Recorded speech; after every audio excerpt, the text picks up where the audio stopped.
नहीं करूंगी, पर क्या करूं, जब तक शरीर है तब तक संबंध तो स्वीकार करना ही पड़ेगा। अतः संबंध को समाप्त करने के लिए आज मैं इस शरीर का ही त्याग कर देती हूँ। और ऐसा कहकर के भगवान शिव का ध्यान करके भगवान सती उत्तराभिमुख होकर के बैठ गई और योगाग्नि को प्रकट करके उस योगाग्नि में भगवान भगवती सती ने अपने शरीर को जला करके भस्म कर दिया। सुखदेव बाबा कहते हैं, परीक्षित, जितने गण सती जी के साथ में आए थे, जब मां सती का शरीर जलने लगा, भगवान शिव के गण दक्ष को मारने के लिए आगे बढ़े, परंतु भृगु ऋषि ने यज्ञ में आहुति दे करके ऋभु नामक देवताओं को प्रकट कर दिया और भगवान शिव को गणे को भगवान से मार करके भगा दिया। परंतु नारद जी महाराज, भोलेनाथ तो कैलाश में बैठे हैं, नारद जी महाराज ने आकर के भगवान शिव को सूचना दी, क्योंकि वो उस समय के संवाददाता हैं और संवाददाता बात थोड़ी बड़ा चढ़ा करके ही करते हैं। नारद जी महाराज कैलाश पर भगवान शिव के पास में पहुंचे और जाकर के नारद जी ने पूरा समाचार भगवान शिव को सुनाया है। भवो भवान्याम निधनम प्रजापतिर, अरे भोलेनाथ, आप तो यहाँ आनंद से बैठे हुए हैं और वहाँ आपके ससुर ने अपनी बेटी को पकड़ा और उसे पकड़ करके यज्ञ में आहुति दे दी है।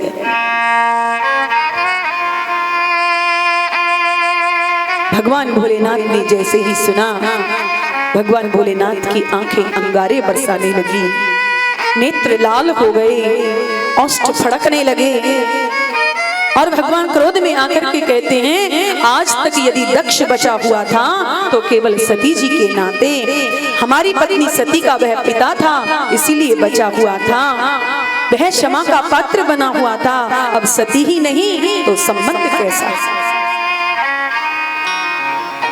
अब दक्ष की पात्रता समाप्त हो गई है। भगवान भोलेनाथ ने अपनी एक जटा को उखाड़ा और जैसे ही उसे पृथ्वी पर पटका है कि देखते ही देखते भोलेनाथ की जटाओं में से एक बड़ा ही विकराल महापुरुष प्रकट हो गया है, जिसका नाम है वीरभद्र। भयंकर अट्टहास करने लगा, लीन लोहित जिसका शरीर है। भगवान भोलेनाथ से कहा कि भोलेनाथ मेरे लिए क्या आज्ञा है। भगवान भोलेनाथ ने कहा, दक्षम स यज्ञम जही, जाकर के दक्ष के सहित उस यज्ञ को समाप्त कर दो। भगवान भोलेनाथ की आज्ञा पाते ही वीरभद्र वहां से दौड़ पड़ा दक्ष के यज्ञ की ओर। जो भोलेनाथ के गण पिटते हुए चले आ रहे थे, जब उन्होंने देखा कि हमारे स्वामी आ रहे हैं, चारों ओर से वीरभद्र को घेर लिया। वीरभद्र अपनी पूरी सेना लेकर के दक्ष के यज्ञ के मंडप की ओर चल पड़ा है। इधर जब दक्ष चलने लगा तो आकाश में तूफान जैसे अंधकार छा गया है। जितने देवता उस यज्ञ मंडप में बैठे थे आपस में चर्चा करने लगे, भैया ये कैसी धूल उड़ रही है। ऐसा लग रहा है मानो लाखों गायों के चलने से जब धूल उड़ती है तो आकाश एकदम आच्छादित हो जाता है धूल से। लेकिन दूसरा कहता है, भैया ये गायों के लौटने का समय नहीं है। गावों ने काल्यंत इदम तो रजो, ये गायों के आने का समय नहीं है, तो फिर इतनी धूल कहां से आ रही है। तो एक कहता है, मुझे तो ऐसा लग रहा है कि प्रलय होने वाला है, प्रलयकारी प्रभंजन है ये। तो एक ने कहा, अभी प्रलय का कोई समय नहीं हुआ है। लोको धुना की प्रलयाय कल्पते ही, जब तक देवता कुछ निर्णय कर पाते तब तक तो शिवगणों ने चारों ओर से उस यज्ञ मंडप को घेर लिया है। देवता कुछ सोच पाते समझ पाते तब तक तो शिवगण भीतर घुस गए। और वीरभद्र ने कहा कि जो जिससे मिल जाए उसी को पकड़ करके धर दबोचो और वहीं समाप्त कर दो। देव शिवगणों ने दौड़ दौड़ करके सबको पकड़ लिया। नंदी ने भृगु ऋषि को पकड़ लिया है, पूखा को पकड़ लिया, भग को पकड़ लिया है और सब वीरभद्र से कह रहे हैं महाराज जब हम सती जी का शरीर नष्ट हो गया, हमने दक्ष प्रजापति को जब मारने का प्रयास किया तो ये भृगु हम पिट रहे थे और ये भृगु अपनी दाढ़ी पकड़ कर हाथ फेर करके बड़ा खिलखिला करके हंस रहा था। तुरंत भृगु की दाढ़ी पकड़ ली और एक झटके में उसकी दाढ़ी और मोछ वीरभद्र ने उखाड़ ली है और उसके हाथ में थमा दी। तब तक नंदीश भगवान शिव के दूसरे गण ने कहा महाराज हम पिट रहे थे और ये जो पूखा देवता हैं ये बड़ी बत्ती सी दिखा करके हंस रहे थे। तो वीरभद्र ने एक मुष्टि का प्रहार उसके मुख पर किया तो उसके 32 दांत बाहर आकर के गिर गए, उसे पूरा वेदांती बना दिया। भग देवता के आंखों में 2 उंगलियां डाली, उसके नेत्र फोड़ दिए। अब तो जितने देवता आए थे सब इधर उधर भागने लगे। वीरभद्र ने कहा अरे भैया भागते कहाँ हो, यज्ञ में भाग लिया है तो अपना भाग ही लेकर के जाओ, ऐसे कहाँ जा रहे हो। अंत में वीरभद्र ने जाकर के दक्ष प्रजापति को पकड़ लिया है और दक्ष प्रजापति को पकड़ करके उसके सिर को मरोड़ करके धड़ से अलग कर दिया और यज्ञ की जो यज्ञाग्नि थी उस यज्ञाग्नि में उसकी आहुति दे दी। देवता रोते रोते सब ब्रह्मा जी के पास में गए हैं। वीरभद्र के जो साथ में गण आए थे उन्होंने भंडार घर में प्रवेश किया, सब बल्लियां उखाड़ उखाड़ करके फेंक दी, खीर की कढ़ाई में डुबकी लगाई और हर हर महादेव करके सब तहस नहस कर दिया। लौट करके भगवान शिव के पास आए। इधर सारे देवता रोते रोते ब्रह्मा जी के पास में गए और ब्रह्मा जी से कहा हे ब्रह्मा जी हमारी रक्षा करो। ब्रह्मा जी ने कहा क्या हुआ? बोले महाराज यज्ञ में भाग लेने के लिए गए थे, सो भाग वाग तो कुछ मिला नहीं, हमारा भाग और चला गया। ब्रह्मा जी कहते हैं बिना विचारे जो करे सो पाछे पछताए। अरे निमंत्रण तो हमें भी मिला था, पर जब ब्रह्मा विष्णु और शिव नहीं गए तो तुम वहां क्या लेने के लिए गए थे? देवता सब कान पकड़ करके कहते हैं कि अब खाई सो खाई, आगे खाई सो राम दुहाई। अब तो गलती हो गई, आगे ध्यान रखेंगे, पर अब तो बचाओ। ब्रह्मा जी ने कहा जिसका अपराध किया है उसी की शरण में जाओ। देवताओं ने कहा महाराज इतना साहस नहीं है। तो भगवान ब्रह्मा को आगे करके समस्त देवता कैलाश पर आए, पर किसी का साहस नहीं हो रहा है भगवान शिव के पास जाने का। भगवान भोलेनाथ अपनी सभा में बैठे हुए हैं ऋषि मंडली में। जैसे ही ब्रह्मा जी ने देवताओं से कहा कि पहले मैं जाता हूँ, जैसे ही अनुकूल समय होगा मैं तुम्हें जैसे ही इशारा करूं तो तुम सब दौड़ करके चले आना। और ब्रह्मा जी महाराज जैसे ही गए, भगवान शिव ने जब ब्रह्मा जी महाराज को आते हुए देखा तो भगवान भोलेनाथ ने खड़े होकर के भगवान ब्रह्मा जी का बड़ा सुंदर स्वागत किया है। श्री सुखदेव जी महाराज कहते हैं कैसे? जैसे भगवान कश्यप जी के पिता होने के नाते भगवान वामन ने भगवान कश्यप को प्रणाम किया, ऐसे ही भगवान शिव ने पिता होने के नाते ब्रह्मा जी को उठ करके प्रणाम किया है। उन्हें दिव्य आसन दिया है बैठने के लिए। जब समय अनुकूल आया ब्रह्मा जी महाराज ने देवताओं को इशारा किया कि बहुत बढ़िया समय है, आकर के भोलेनाथ को मना लो। तो सभी देवता दौड़े दौड़े आए हैं और बड़ी सुंदर भगवान शिव की स्तुति गाने लगे। कर्पूरी गौरम करुणावतारम संसार सारम भुजगेन्द्रहारम सदा वसंतम हृदयारविंदे भमं भवानी सहितम नमामि। सब देवता मिलकर के भगवान की स्तुति गा रही हैं। आइए हम सब मिलकर के भगवान भोलेनाथ को मनाने का प्रयास करते हैं। भोलेनाथ से निराला, गौरीनाथ से निराला, कोई और नहीं। भोलेनाथ से निराला कोई और नहीं, शंभुनाथ से निराला कोई और नहीं। ऐसा डमरू बजाने वाला और नहीं, ऐसा डमरू बजाने वाला भोलेनाथ से निराला कोई और नहीं। भोलेनाथ से निराला कोई और नहीं।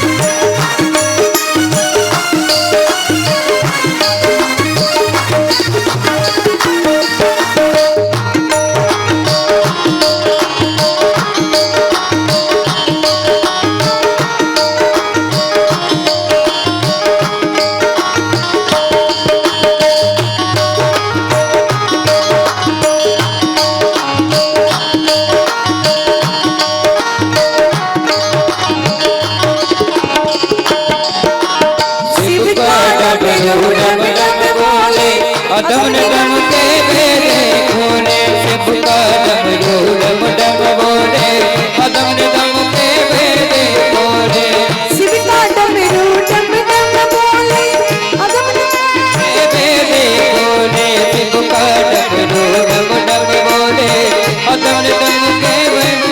ऐसा डमरू बजाने वाला रे रे,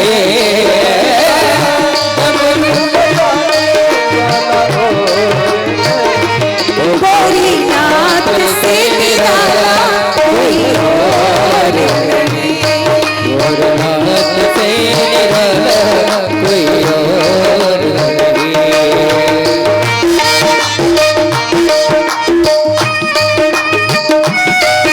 भोलेनाथ से निराला, भोलेनाथ से निराला कोई और नहीं, शंभुनाथ से निराला कोई और नहीं। ऐसा डमरू बजाने वाला कोई नहीं, ऐसा डमरू बजाने वाला कोई नहीं। भोलेनाथ से निराला कोई और नहीं। शंभुनाथ से निराला कोई और नहीं।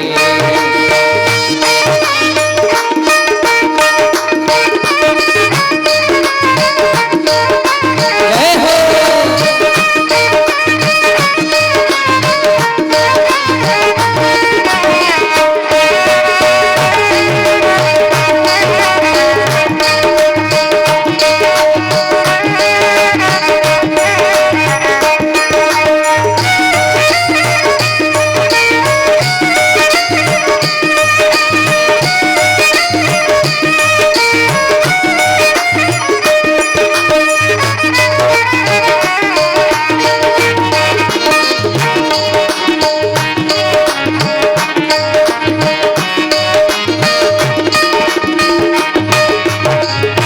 तुमने जग के कष्ट मिटाए, मुझको स्वामी क्यों बिसराया। तुमने जग के कष्ट मिटाए, तुमने स्वामी जग बिसराए। तुमने जग का कष्ट मिटाया, मुझको स्वामी क्यों बिसराया। तुमने जग का कष्ट मिटाया, मुझको स्वामी क्यों बिसराया। ऐसा भक्तों का रखवाला, ऐसा भक्तों का रखवाला कोई और नहीं। भोलेनाथ से निराला कोई और नहीं। भोलेनाथ से निराला कोई और नहीं। ऐसा डमरू बजाने वाला और नहीं, ऐसा डमरू बजाने वाला और नहीं। भोलेनाथ से निराला कोई और नहीं। भोलेनाथ से निराला कोई और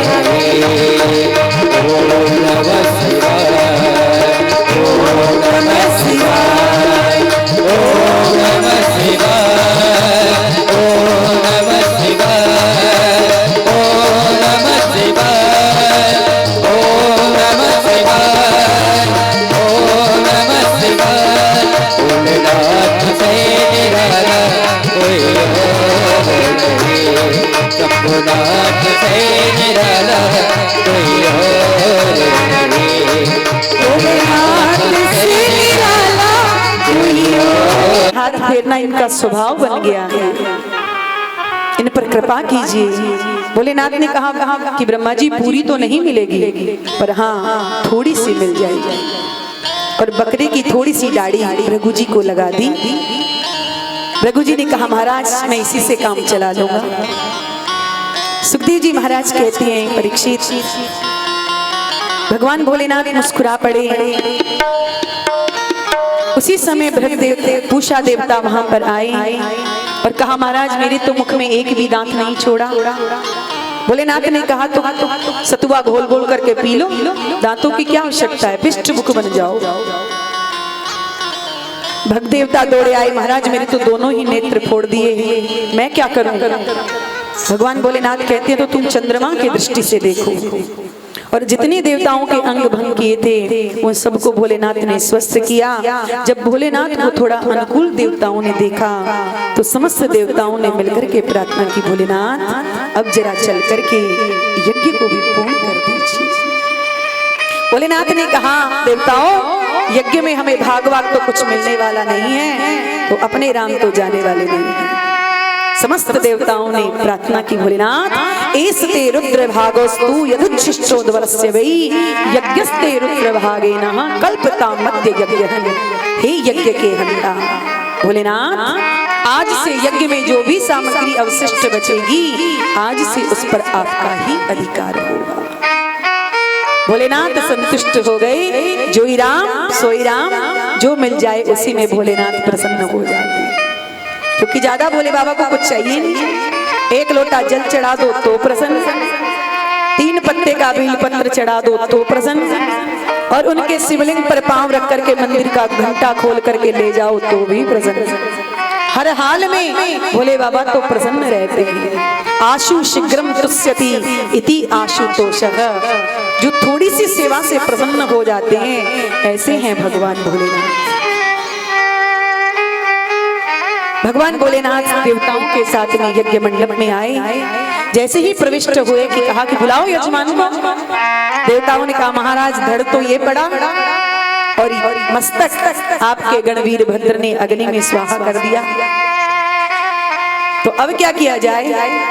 भगवान भोलेनाथ ने बकरे का सिर मंगाया और दक्ष के शरीर से जैसे ही दौड़ करके उस पर अपनी कृपा दृष्टि डाली है कि तुरंत दक्ष जैसे कोई सोकर के उड़ जाता है, मृत शरीर में जैसे प्राण संचरित हो जाते हैं, ऐसे ही दक्ष खड़ा हो गया और बकरे के ही स्वर में भगवान शिव की बड़ी दिव्य स्तुति गाई कि भूयान अनुग्रह अहो भवता कृतुमी दंडस्त्वया मयि भृतु यदति प्रलब्धा। हे भोलेनाथ आपने मुझे दंडित करके मुझ पर बड़ा अनुग्रह किया, क्योंकि मैं बहुत उदंड हो गया था। और दंड किस लिए दिया जाता है कि जीव सुधर जाए, इसलिए तो जेल खाने को सुधार घर कहा जाता है। जब जीव ज्यादा उदंडता करने लग जाए, चोरी डकैती डालने लग जाए, तो फिर उसे सुधार घर पहुंचाया जाता है। पर सुधार घर क्यों भेजा जाता है कि ये सुधर जाए। इसीलिए दक्ष प्रजापति कह रहा है भोलेनाथ आपने मुझे दंडित करके बहुत अच्छा किया है, मुझ पर बहुत बड़ा अनुग्रह किया है, और जिसे हम अपना मानते हैं सुधारा उसी को जाता है। पड़ोसी के बालक को रास्ते पर हमारा बालक खेल रहा है, पड़ोसी के बालक भी खेल रहे हैं, कड़ाके की धूप पड़ रही है, बालक हमारा जब उदंडता करता है तो माँ जाकर के एक शपथ लगाती है और पकड़ करके घर ले आती है। क्यों? क्योंकि उस बालक को वो अपना मानती है, वो उसका बालक है। पड़ोसी के बालक को कुछ नहीं कहेगी, अगर पड़ोसी के बालक को हाथ लगा दिया तो फिर लेने के देने पड़ जाएंगे महाराज। तो दक्ष प्रजापति कह रहे हैं भोलेनाथ आपने मुझे दंड दे करके बहुत अच्छा किया, मैं बड़ा अहंकारी हो गया था, अभिमानी हो गया था, इसलिए आपने मुझे दंड दिया, बहुत अच्छा किया। एक ग्वाला अपनी गायों से बहुत प्रेम करता है, कोई आंख उठाकर भी गायों की तरफ देख ले तो मरने मारने को तैयार हो जाता है, पर वही गायें जब उच्छृंखल हो जाती हैं तो ग्वाला उन पर डंडे का प्रहार भी कर देता है, क्योंकि गायें उसकी हैं, उसे अपना मानता है वो, इसलिए उन पर डंडे का प्रयोग भी कर देता है। इसलिए जिसे अपना समझा जाता है उसे सुधारने का अधिकार भी हमारे पास होता है। दक्ष प्रजापति कह रहा है, भोलेनाथ आपने मुझे अपना समझा और सुधारने का प्रयास किया, मुझे दंडित किया, ये आपका मुझ पर बहुत बड़ा अनुग्रह है, बहुत बड़ी कृपा है आपकी। जब दक्ष प्रजापति बकरे के स्वर में मैं करके स्तुति करने लगे, भोलेनाथ को बड़ी जोर से हंसी आने लगी अपने ससुर जी की इस भाषा पर कि देखो तो हमारे ससुर जी को कैसे बकरे के स्वर में हमारी स्तुति गा रही है। इसलिए तो भगवान भोलेनाथ के जो भक्त होते हैं, भगवान शिव के मंदिर में जाकर के पूजा करके अंत में बम बम बम बोलते हैं, ताकि भगवान शिव को ससुर जी की याद आ जाए और भोलेनाथ हम पर प्रसन्न हो जाए। बोलिए शंकर भगवान की जय। आज शायद एकादशी का व्रत है, एकादशी है ना आज? नहीं है तो फिर जयकारा इतने धीरे कैसे आया? अरे भाई अच्छे से चकाचक माल छक्कर के आए हो तो फिर जरा जयकार भी अच्छी से होनी चाहिए, ताकि पड़ोसी सुन करके दौड़े सब चले आए। बोलिए शंकर भगवान की जय। इतनी आवाज तो मेरी अकेली की निकल रही है महाराज, मैं अकेली और आप सब जरा जोश लगाओ भैया। बोलिए शंकर भगवान की। हाँ भाई अब थोड़ा कुछ लगा कि आप कुछ खा के आए, नहीं तो हम तो यही समझ रहे थे कि आज एकादशी का व्रत है, जो किसी की आवाज ही नहीं निकल रही। अरे अभी किसी की चुगली करनी हो ना तो बड़ी आवाज निकलने लग जाती है, बड़ा चटकारा लेकर के सुनते हैं हम लोग। जानते सब कुछ है फिर भी पूछेंगे अनजान की तरह, हाँ बहन क्या हुआ, तू तो सब जानती है। जो स्वाद चुगली करने में आता है, ऐसा ही मन जरा ठाकुर जी की कथा में भी लगा हुआ है, क्योंकि मन एक ही है। इस मन को चाहे तो संसार की बातों में लगा दो, चाहे भगवान में लगा दो, क्योंकि एक म्यान में दो तलवार कभी नहीं रह सकती। सभी देवताओं ने जब भगवान भोलेनाथ प्रसन्न हो गए, यज्ञ में जैसे ही आहुति डाली है कि भगवान यज्ञ नारायण वहां पर प्रकट हो गए। बोलिए यज्ञ नारायण भगवान की जय। समस्त देवताओं ने क्रम से भगवान नारायण की स्तुति गाई है और सबके अंत में ब्राह्मण मिलकर के भगवान की स्तुति गा रहे हैं। त्वं क्रतुस्त्वं हविस्त्वं हुतासे स्वयं, त्वं हि मन्त्रे समेतद् पात्राणि च, त्वं सदस्या द्विजो दम्पती देवता, अग्निहोत्रं स्वदासो में आजम्पसो, त्वं पुरागां रमाया महाशुभिरो, दृष्टया पद्मिनी वारिणीन्द्रो यथा, स्तूयमानो न तद्लीलया योगिभिः, व्युर्जयन्तं त्रयीगात्र यज्ञे कृतु, त्वं क्रतुस्त्वं हविस्त्वं हुतासे स्वयं, त्वं हि मन्त्रे समेतद्विपात्राणि च। सभी ब्राह्मण मिलकर के कहते हैं, हे नारायण समस्त यज्ञ के अंग आप ही हैं, आप साक्षात यज्ञ स्वरूप हैं, आप ही हविष्यान हैं, आप ही हविष्यान के भोक्ता हैं, आप ही मंत्र हैं, आप ही समिधाएं हैं, आप ही कुशा हैं, आप ही पूर्व में जल में डूबी हुई पृथ्वी का उद्धार कैसे किया, जैसे कोई गजराज सरोवर में प्रविष्ट होकर के कमलनी को उखाड़ करके ले आता है। भगवान भोलेनाथ का क्रोध शांत हो गया। सुखदेव जी कहते हैं कि हरि और हर दोनों में कभी भेद नहीं करना चाहिए, क्योंकि दोनों एक ही हैं। भगवान भोलेनाथ सत्व प्रधान हैं, उनका स्वरूप तो एकदम श्याम गौर वर्ण का होना चाहिए और भगवान नारायण का वर्ण नील वर्ण का होना चाहिए। परंतु भगवान शिव सतत भगवान नारायण का ध्यान करते हैं और भगवान नारायण सदा शिव जी का ध्यान करते हैं। भगवान शिव संहारक देव हैं, उनका स्वरूप तो सांवला होना चाहिए था और भगवान नारायण पालनहार हैं, अतः सत्व प्रदान होने के कारण भगवान नारायण का स्वरूप गौरव होना चाहिए था। परंतु आज बिल्कुल विपरीत हैं दोनों। भगवान शिव कर्पूर के समान गोरे हैं और भगवान नारायण पर दृष्टि डाल करके देखो तो नील सरोरुह नील मणि नील नील धर श्याम लाजही तनु शोभा निरखी कोटि कोटि सतका। ऐसे भगवान शंकर हैं।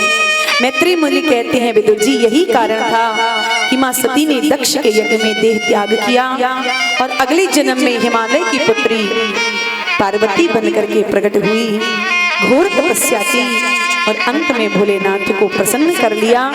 धूमधाम से भगवान भोलेनाथ बारात लेकर के आए और पुनः माता पार्वती के साथ भगवान शिव ने विवाह किया।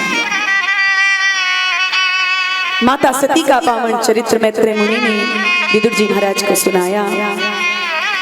अब मैत्रेय मुनि कहते हैं विदुर जी, मनु महाराज के दो पुत्र हैं प्रियव्रत और उत्तानपाद, जिनमें छोटे पुत्र महाराज उत्तानपाद का चरित्र पहले सुनाया है।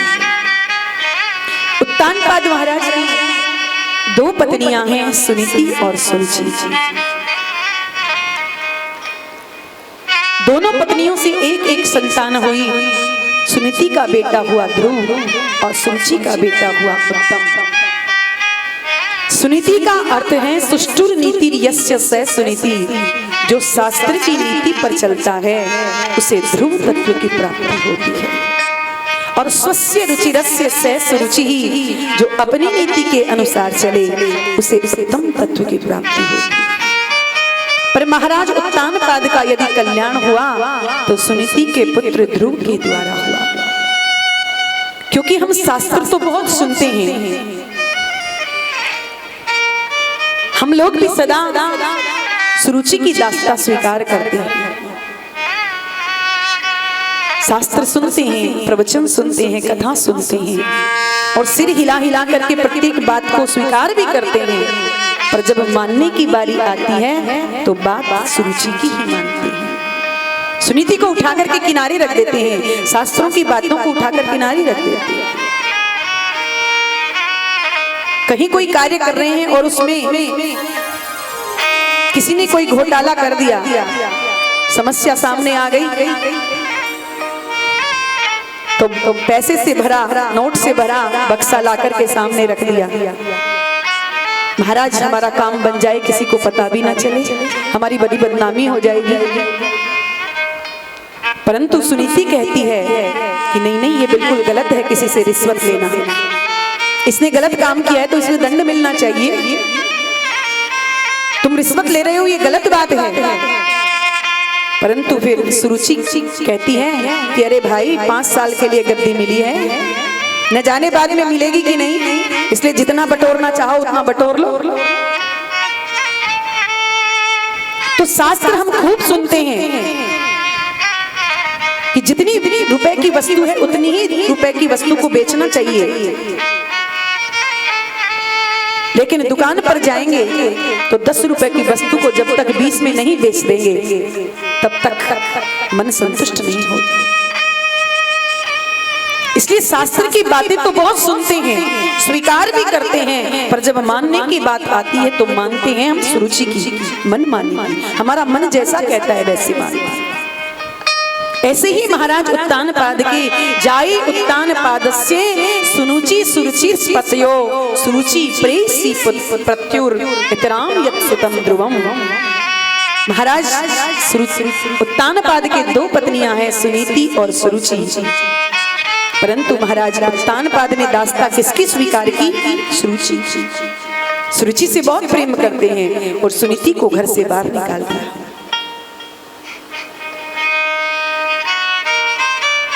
एक दिन ध्रुव जी महाराज बालकों के साथ खेल रहे थे। ध्रुव जी बालकों को लेने के लिए, छोटे छोटे बालक उनके पिता उनको लेने के लिए आए।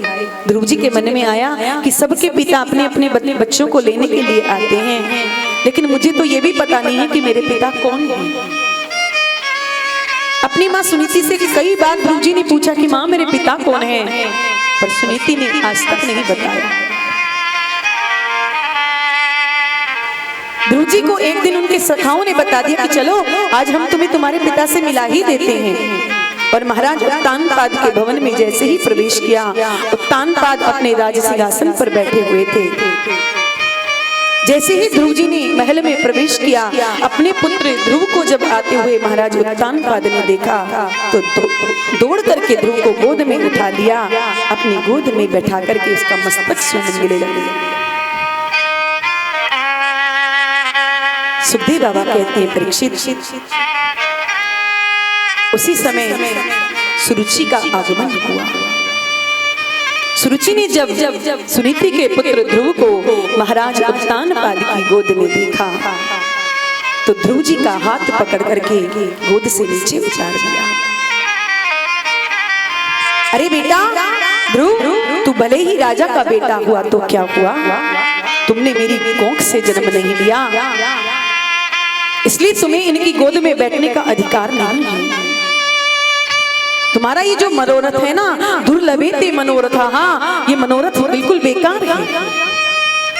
दोबारा कभी इस सिंहासन पर बैठने का साहस मत करना। ध्रुव जी ने कहा माँ, केवल मैं इसलिए इनकी गोद में नहीं बैठ सकता कि मैं तुम्हारा बेटा नहीं हूं। तो अब आप ही बताइए कि मुझे क्या करना चाहिए इनकी गोद में बैठने के लिए। सुरुचि कहती है कि एक ही उपाय है कि तपसाराध्य पुरुषम तस्यैवानुगृहीण में गर्भे त्वां साधियात्मानं यदिच्छसि नृपासनं। यदि तू इस सिंहासन पर बैठना चाहता है ध्रुव, तो पहले वन में जाकर के तपसाराध्य पुरुषः, वन में जाकर के भगवान का भजन कर, तपस्या कर। और जब भगवान तुमसे वरदान मांगने के लिए कहें तो भगवान से एक ही वरदान मांगना कि मेरा जन्म मां सुरुचि के गर्भ से हो जाए। फिर तू ये शरीर त्याग करके जब मेरा पुत्र बनकर के पैदा होगा, तब तुझे इस सिंहासन पर बैठने का अधिकार प्राप्त होगा। सुरुचि के वचनों को सुनकर के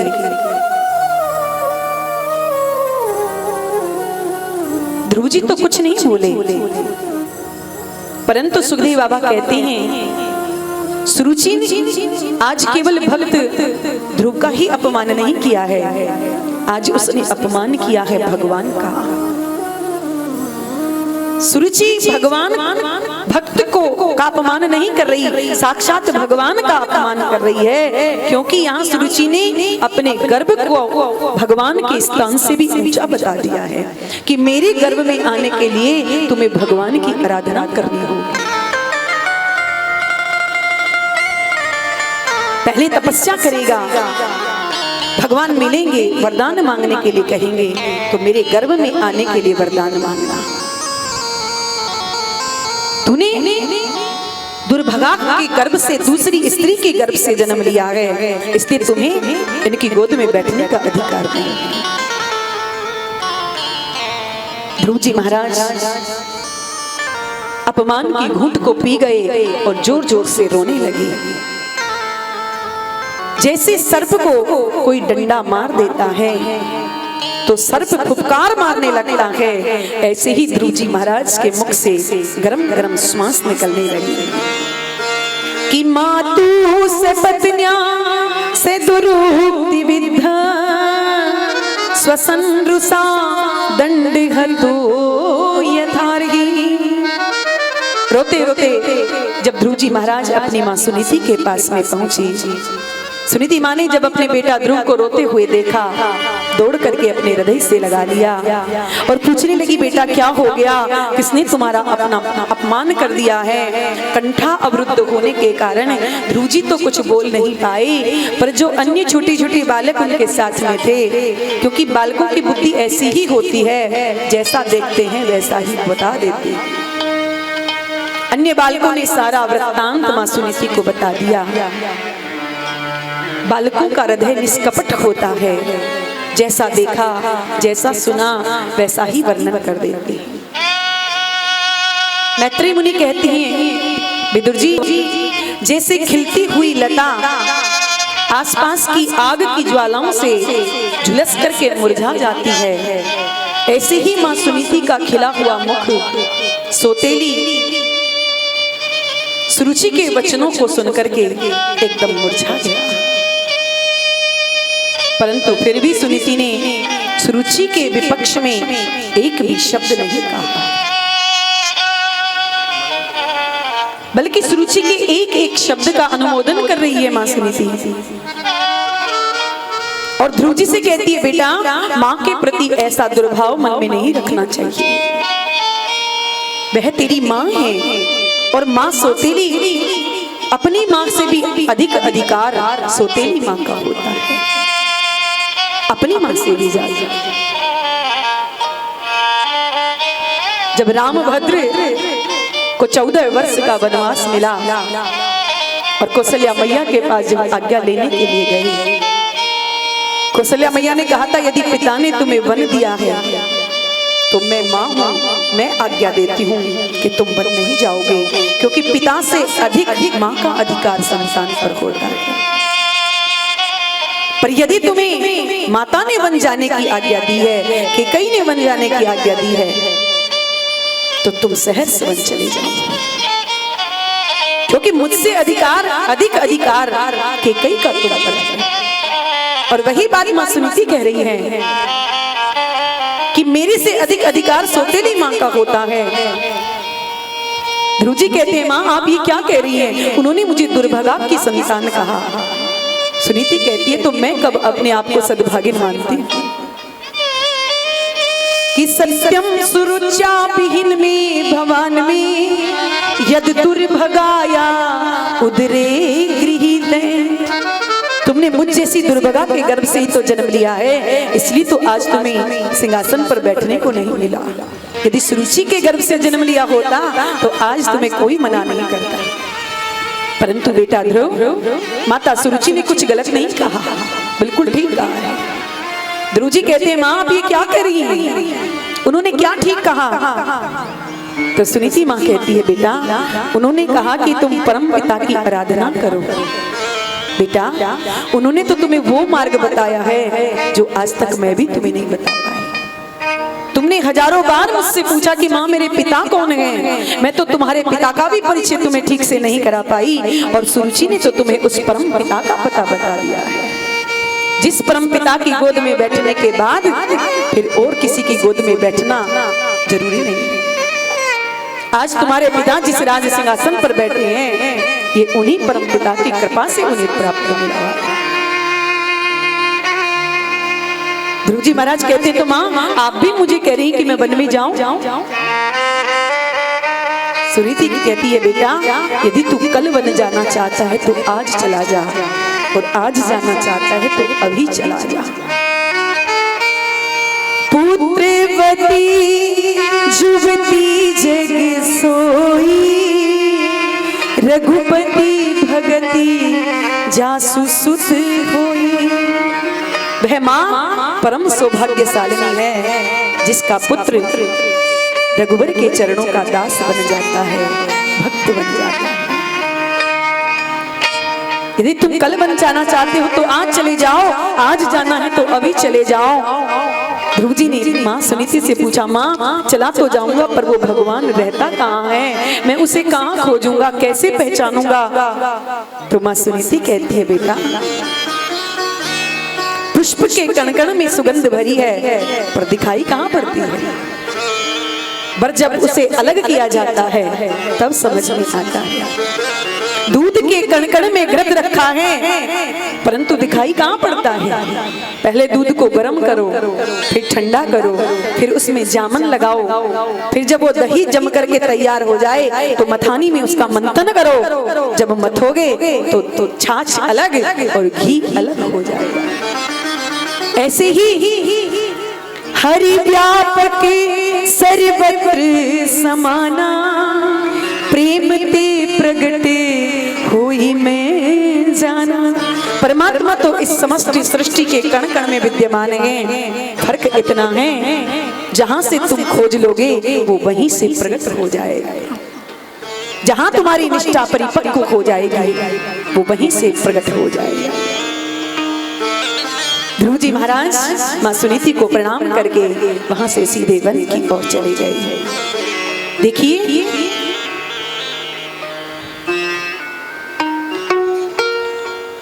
दीपक और बाती तैयार है, मात्र चिनगारी दीपक और बाती रखे रखो, दीपक जलने वाला नहीं।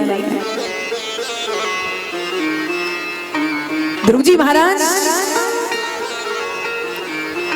घर से निकल गए और सौतेली मां के वचन ही उनके लिए अंगारे का काम कर गए, चिनगारी का काम कर गए। क्योंकि भक्ति तो पहले से ही पुष्ट थी, बस चिनगारी की आवश्यकता थी। गोस्वामी तुलसीदास जी महाराज अपनी पत्नी में इतने आसक्त कि नदी में मुर्दे को पकड़ करके नदी पार कर गए। पत्नी मायके गई हुई थी, झरोके से सर्प लटका हुआ था। उन्होंने सोचा कि मेरी पत्नी ने मुझे आने के लिए अपनी साड़ी लटका दी है। सर्प को पकड़ करके गोस्वामी जी महाराज महल में चढ़ गए। परंतु जब गोस्वामी जी महाराज की पत्नी ने देखा तो गोस्वामी जी महाराज की पत्नी ने उनसे कहा, महाराज जितना प्रेम आप इस हाड़ मास की बनी हुई देह से करते हैं, यदि इतना प्रेम प्रभु से किया होता तो संसार में कल्याण हो गया होता। पत्नी का एक वचन ही गोस्वामी जी के लिए चिनगारी का काम कर गया। आज सौतेली मां के वचन ही ध्रुव जी के लिए चिनगारी का काम कर गए। दीपक जल गया भक्ति का। और जब कोई भक्त भगवान से मिलने के लिए निकलता है तो परमात्मा उसका पथ प्रदर्शन करने के लिए स्वतः संतों का दर्शन उसे करवा देते हैं। संतों को ढूंढने की आवश्यकता नहीं पड़ती है फिर, क्योंकि जब हरि की कृपा जीव पर हो जाती है तो संत सहजता से जीव को मिल जाते हैं। क्योंकि बिनु हरि कृपा मिल ही नहीं संता, बिनु हरि की कृपा के संत मिल नहीं सकते। ध्रुव जी महाराज ने परमात्मा को चारों ओर खोजा, ढूंढ रहे थे कि अचानक सामने से देवऋषि नारद आते हुए दिखाई पड़ गए। ध्रुव जी ने दौड़ करके नारद जी के चरणों में प्रणाम किया। नारद जी ने पूछा, बेटा तुम कौन हो, कहां से आए हो, कहां जा रहे हो, इस जंगल में अकेले क्यों भटक रहे हो। तो ध्रुव जी महाराज ने सारी घटना नारद जी महाराज को सुना दी। सुनकर के नारद जी महाराज प्रसन्न हो गए, मुस्कुराने लगे और कहने लगे, अहो तेजे क्षत्रियाणाम मान भंग ममर्ष्यताम। अरे अद्भुत तेज है इन क्षत्रियों का। आज 5 साल का बालक क्षत्रिय का सौतेली माता के वचनों से विदीर्ण होकर के वन में परमात्मा को प्रकट करने के लिए चला आया है। थोड़ा इसका परीक्षण करके तो देखूं इसका वैराग्य किस स्तर का है, क्योंकि संसार में लोगों को प्राय मरकट वैराग्य ही अधिक चढ़ता है कि घर में हुई खटपट तो चल बाबा के मठ पर। घर में जरा सी लड़ाई झगड़ा हुआ कि सब कुछ छोड़ करके चल पड़ते हैं, पर जैसे ही रेलवे स्टेशन पर पहुंचते हैं कि छोटे वाले मुन्ना की याद आ जाती है और फिर लौट करके घर आ जाते हैं। इसे कहते हैं मरकट वैराग्य। एक क्षण में वैराग्य चढ़ता है और दूसरे क्षण उतर जाता है। तो नारद जी कह रहे हैं कि देखो तो सही, घर से निकल तो आया है पर इसका वैराग्य किस कोटि का है। क्योंकि पहले जो संत होते थे वो जल्दी से किसी को दीक्षा नहीं देते थे, उसका पहले ठीक से परीक्षण करते थे और जब वह परीक्षा में उत्तीर्ण हो जाता था तब उसे दीक्षा प्रदान करते थे। नारद जी महाराज ध्रुव जी की परीक्षा कर रही हैं और कह रहे हैं बेटा तुम यहाँ जंगल में क्यों आए हो? बोले उस परम पिता को प्राप्त करने के लिए। नारद जी कहते हैं बेटा इस जंगल में हजारों संत तुम्हें मिलेंगे जो वर्षों से भजन कर रहे हैं, तप कर रहे हैं, पर आज तक एक झलक प्रभु की प्राप्त नहीं की है। और तू तो नन्हा सा 5 वर्ष का बालक है, तू कहां से भगवान को प्राप्त कर लेगा? अभी तो तेरी खेलने खालने की उम्र है, जा लौट कर घर चला जा। पर ध्रुव जी महाराज कहते हैं महाराज यदि आपको भगवान का पता मालूम है तो बता दो, नहीं तो आप अपने रास्ते जाओ और मुझे अपने रास्ते जाने दो, क्योंकि बिना मैं परमात्मा की प्राप्ति किए लौटने वाला नहीं है।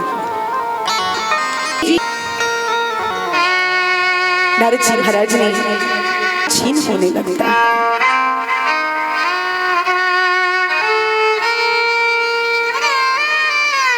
नारद जी महाराज समझा रहे हैं ना ध्रुव जी को, बड़ा सुंदर उपदेश उन्होंने किया कि देखो बेटा अभी तुम नन्हे से बालक हो, घर लौट करके चले जाओ। माता पिता बचपन में ऐसे ही बच्चों को डांट देते हैं, माता पिता की बात पर ध्यान नहीं देना चाहिए, इतना मन से लगाना नहीं चाहिए।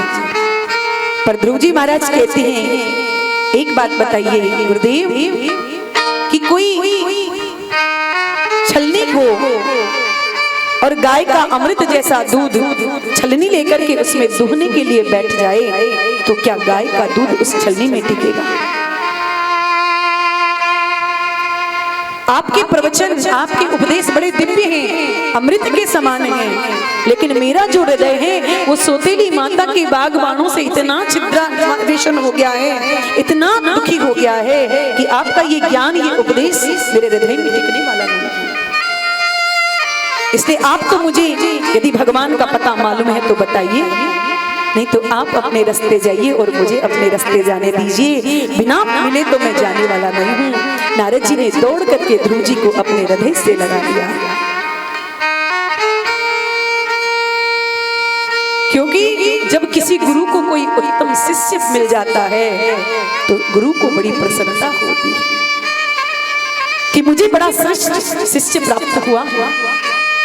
नारद जी महाराज प्रसन्न हो गए और नारद जी महाराज ने ध्रुव जी को द्वादशाक्षर मंत्र दिया और ध्रुव जी से कहा बेटा तुम यहाँ से सीधे मधुबन चले जाओ, जमुना में स्नान करके एक पैर के अंगुष्ठ पर खड़े होकर के भजन करना। भजन की पूरी विधि ध्रुव जी को समझा दी। ध्रुव जी महाराज प्रणाम करके वहां से सीधे मधुबन में आ गए। इधर नारद जी महाराज भगवान से प्रार्थना करते हैं, हे प्रभु मेरे वचन की रक्षा करना, इस बालक को दर्शन दे देना। ध्रुव जी महाराज वहां से सीधे मधुबन में आए, मोक्षदायिनी परम पावनी यमुना में स्नान किया। गुरु आज्ञा स्वीकार करके ध्रुव जी महाराज जल में स्नान करके एक पैर के अंगुष्ठ पर खड़े होकर के भजन करने लगे। 5 महीने तक ध्रुव जी ने भजन किया और पहले महीना जैसे ही भजन का प्रारंभ हुआ तो ध्रुव जी महाराज ने नियम ले लिया है कि त्रिरांते त्रिरांते कपित्थ बदराशने। 3 दिन तक ध्रुव जी महाराज कुछ नहीं खाते हैं और चौथे दिन केवल थोड़े से फल तोड़ करके खा लेते हैं। 1 माह तक ऐसा नियम लिया। तपस्या का दूसरा महीना प्रारंभ हुआ तो नियम थोड़ा और कठोर कर दिया कि द्वितीयं ते तथा मासं षष्ठीर भगोदिनी। जैसे ही दूसरा महीना प्रारंभ हुआ तो अब 6 दिन तक कुछ नहीं खाते। 7वें दिन केवल तृण पर्णादिपि ही घास पत्ते तो बीन करके खा लेते हैं। 1 महीना दूसरा महीना ऐसे निकल गया, पर जब तीसरा महीना प्रारंभ हुआ तो नियम और कठोर कर दिया। नवमी हनी 9 दिन तक कुछ नहीं खाते हैं। 10वें दिन केवल थोड़ा सा अपभक्षः थोड़ा सा जल पी लेते हैं। अब घास पत्ते भी छोड़े, केवल जल पी करके भजन कर रहे हैं। 4था महीना प्रारंभ हुआ तो नियम और कठोर कर दिया। कि चतुर्थमपि वै मासम द्वादशी हनी। चौथा महीना जैसे ही प्रारंभ हुआ तो 12 दिन तक कुछ नहीं खाते, 13वें दिन केवल थोड़ा सा वायु का पान कर लेते हैं। जल का भी त्याग कर दिया ध्रुव जी। एक यौगिक क्रिया है ये, जहां वायु पीकर भी भजन किया जा सकता है। 12 दिन तक कुछ नहीं खा रहे हैं और केवल थोड़ा सा वायु पी करके ध्रुव जी भजन कर रहे हैं। देखिए तपस्या कैसे की जाती है, ये ध्रुव जी महाराज बता रहे हैं। अपने शरीर को कसौटी पर कैसे कसना चाहिए। पर लोग क्या करते हैं, कथा सत्संग में सुन लेते हैं कि ऐसे भजन किया, ऐसे भजन किया तो भगवान की प्राप्ति हो गई, और घर जाकर के नियम ले लिया कि इस बार 9 दुर्गाओं में हम भी कुछ नहीं खाएंगे पिएंगे। 6-7 दिन तो निकल जाते हैं, पर 7वें दिन फिर अस्पताल में भर्ती कराना पड़ता है।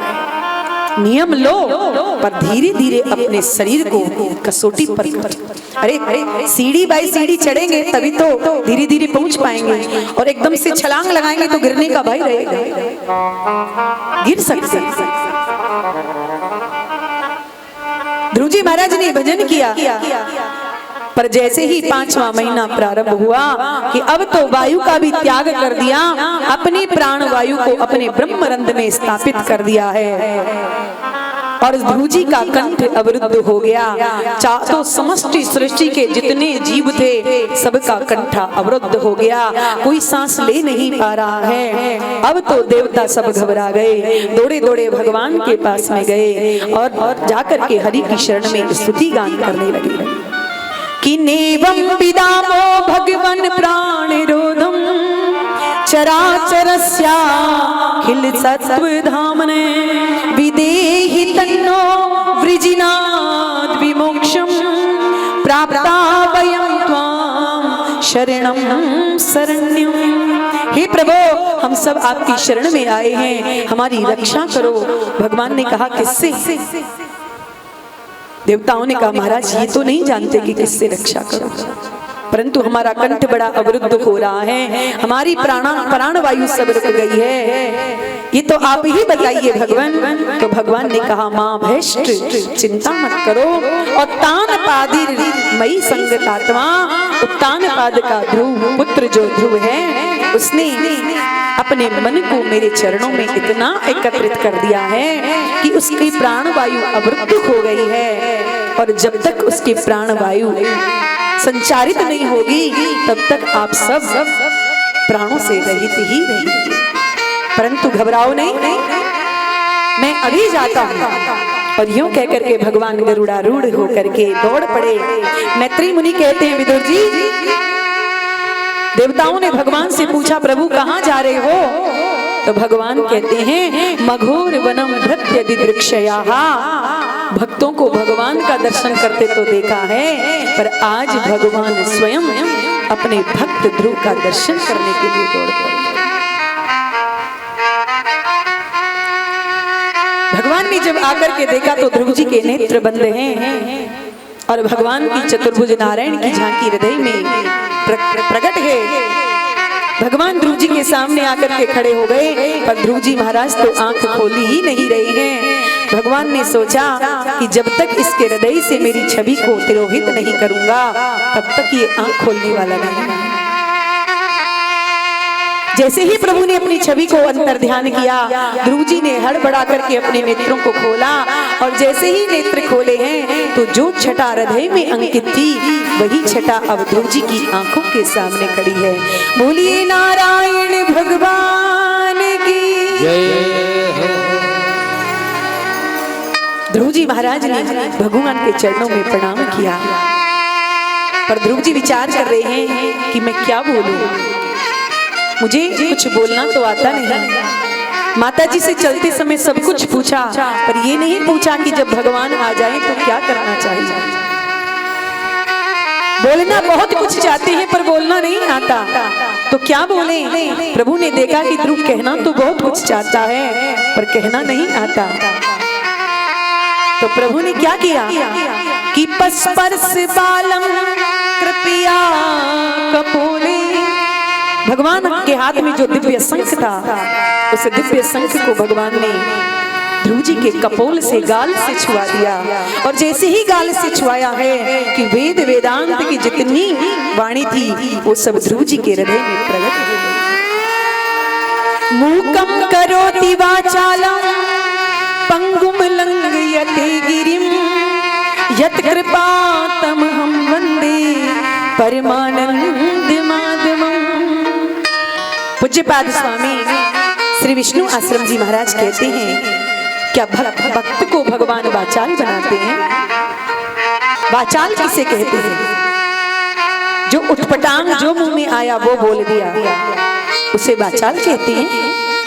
पर भगवान भक्त को कभी वाचाल नहीं बनाते। वाचाल का अर्थ होता है वाचाम अलंकरोति इति वाचालम। भगवान जिस भक्त पर अनुग्रह करते हैं, जिस भक्त पर कृपा करते हैं, उसकी वाणी को अलंकृत कर देते हैं।